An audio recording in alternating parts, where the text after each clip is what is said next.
here's what I think is a pretty cool piece right here. This is from about 1996, 1997. Kenner, which would have been Hasbro at that time. They were completing that merger. So it would have been done on the Kenner side of things, but it was a Hasbro figure. I'll show you the size marker. We'll show you across.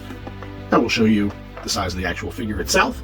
So you get an idea. It is roughly the same size as their animated toys, but it is part of the Batman Forever. And the idea here is you have Bruce in his Sunday best. All of a sudden, boom, boom, boom, he's got to go fight the crime, slap on this suit.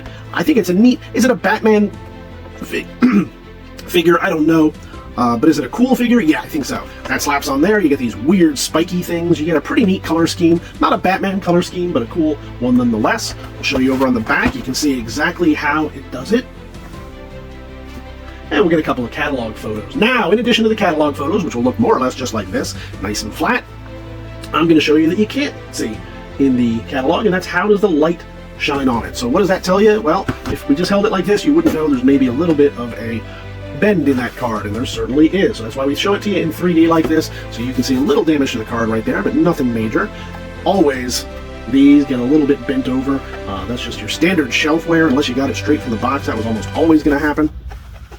We'll show you the same on the front, where you have a little bit, almost a dent right here, a little bend right there, and that same bending from the other side. You wiggle jiggle all that light down on it.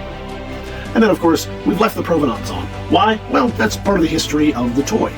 Something about it, to me, makes it a little bit more exciting knowing, wow, that was hanging on a shelf somewhere at Kmart, somewhere in the 90s, and I just think that's cool. If you'd like to remove it, you can certainly do that with a little bit of Goo Gone or perhaps some other solvent. Usually leaves it very, very nice, but we don't do that. We allow that as a task that you can do if you'd like. Also, we're going to show you the bubble.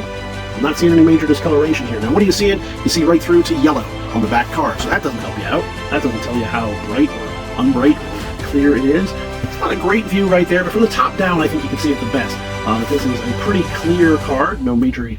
Well, I'm not even going to say major. There's just really no yellowing. Not a lot of yellowing at all on this. It's not brittle, which means it was probably kept pretty well. Good heat and humidity conditions, as well as keeping it out of UV. So, I don't know, can you see my hand through it at the bottom?